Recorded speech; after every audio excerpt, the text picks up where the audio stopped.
शिल्पा की आदतें ठीक नहीं थी। वो ना बोलने से पहले कुछ सोचती और ना ही कुछ करने में। उसकी इस आदत से सभी परेशान रहते। बहन, घर पर मेहमान आए हैं और शक्कर खत्म है, थोड़ी शक्कर दे दो, मैं बाजार जाऊंगी तो ले आऊंगी। अरे शिखा बहन, तुम तो माफी करे, जब देखो तुम्हारे घर में कुछ न कुछ खत्म ही रहता है। अरे शिल्पा, चिल्ला क्यों रही हो? कहा ना घर में मेहमान बैठे हैं, सुन लेंगे। सुन लेंगे तो सुन ले, तुम लोगों की मांगने वाली आदत तो बंद होगी। अच्छा शिल्पा, ना दो शक्कर, लेकिन बात तो अच्छे से करो। एक कटोरी शक्कर के लिए तुमने मेरी बड़ी बेइज्जती कर दी। शिल्पा बड़बड़ाते अंदर चली जाती है तो शिखा भी घर चली जाती है। माँ, क्या हुआ?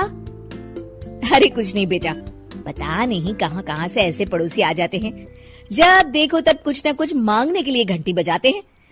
अब घंटी बजे तो दरवाजा ना खोलना।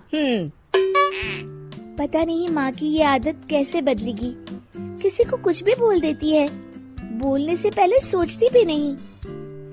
शिल्पा की ये आदत दिन ब दिन बढ़ती ही जा रही थी। एक दिन शिल्पा के दरवाजे सब्जी वाला आया। सुनो भैया, मुझे ये भिंडी, टिंडे, लौकी और आलू के साथ 1 किलो प्याज दे दो। जी बहन जी। वो एक एक कर सारा सामान पैक कर देता है। कितने पैसे दूं? 220 रुपए पूरे। अरे इतना महंगा नहीं, हाँ मैं तो सिर्फ 150 दूंगी। नहीं, पैसे तो पूरे लूंगा, नहीं तो सब्जी वापस कर दो। ऐसे कैसे वापस कर दूंगी? मैं तो एक भी सब्जी वापस नहीं करूंगी। और हाँ, रही बात पैसों की, तो लेना है तो 150 ले लो, वरना मेरे मोहल्ले में घुसने तक नहीं दूंगी। हाँ। अरे नहीं बहन, हम लोग गरीब लोग हैं, ऐसा ना करो। पकड़ो ये 150 और दफा हो जाओ। शिल्पा की बेटी अंदर से ये सब देख रही थी। शिल्पा, तूने तो हद कर दी। बेचारा गरीब आदमी, उसका तो गुजारा ही इसी से होता है।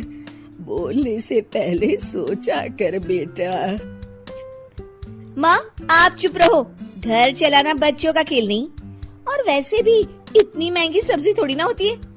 आपको तो सिर्फ खाने से मतलब है, लेकिन मुझे तो सब सोचना पड़ता है ना। शिल्पा की सास ये बात सुनकर दुखी हो जाती हैं। शिल्पा की बेटी शिल्पा की ये सारी बातें सुन रही होती है। शिल्पा की बेटी एक दिन माँ से कहती है, माँ, ओ माँ, जरा यहाँ तो आना। ओहो क्या हुआ, क्यों चिल्ला रही हो ऐसे बेटा? हुआ क्या, ये देखिए मेरी स्कूल की ड्रेस कितनी गंदी हो गई है, इसे कौन धोएगा?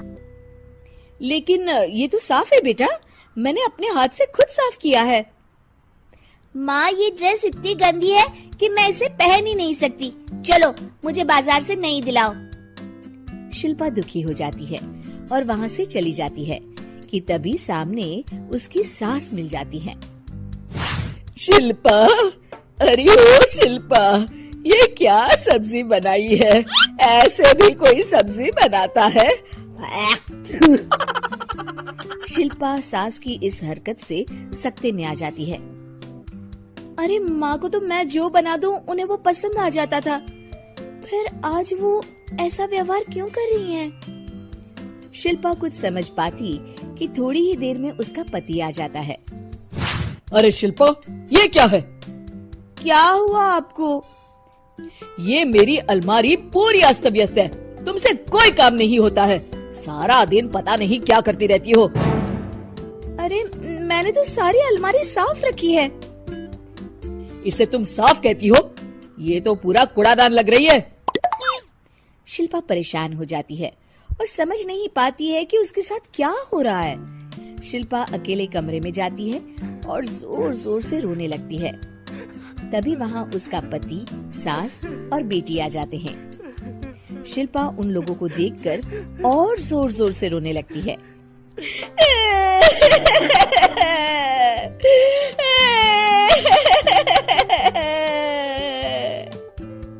कि तभी उसकी सास उससे कहती है, क्या हुआ? यहाँ बैठकर रोती रहोगी या फिर खाने को भी कुछ बनाओगी? माँ, पहले आप बताएं, आप लोगों को क्या हुआ है जो मुझसे ऐसा व्यवहार कर रहे हैं? वही हुआ है जो तुम्हें रोज होता है।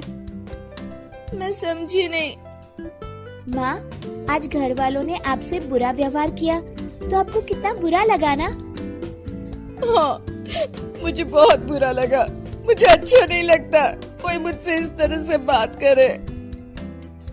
सही कहा शिल्पा, जो चीज तुम्हें खुद के लिए अच्छी नहीं लगती वो तुम्हें दूसरों के साथ भी तो नहीं करनी चाहिए। बेटा, हम तुम्हारे अपने हैं, फिर भी तुम्हें अपनों की बात का बुरा लगा। लेकिन सोचो, जिन बाहर के लोगों से तुम ऐसा व्यवहार करती हो उन्हें कैसा लगता होगा। हाँ माँ, आप सच कह रही हैं। मैं आप लोगों से माफी मांगती हूँ। मुझे कड़वा नहीं बोलना चाहिए। मैं समझ गई, मैं आपकी हूँ इसलिए आप लोगों ने मुझे सुधरने का वक्त दिया और मेरा साथ दिया। लेकिन जिन बाहर के लोगों से मैं बुरा व्यवहार करती आई, वो लोग मेरे कड़वे बोल से कितने दुखी होते होंगे। मैं वादा करती हूँ, आज से ऐसा व्यवहार किसी के साथ नहीं करूंगी। सीख, हमें दूसरों के साथ वैसा ही व्यवहार करना चाहिए जो हम खुद के लिए अपेक्षा करते हैं।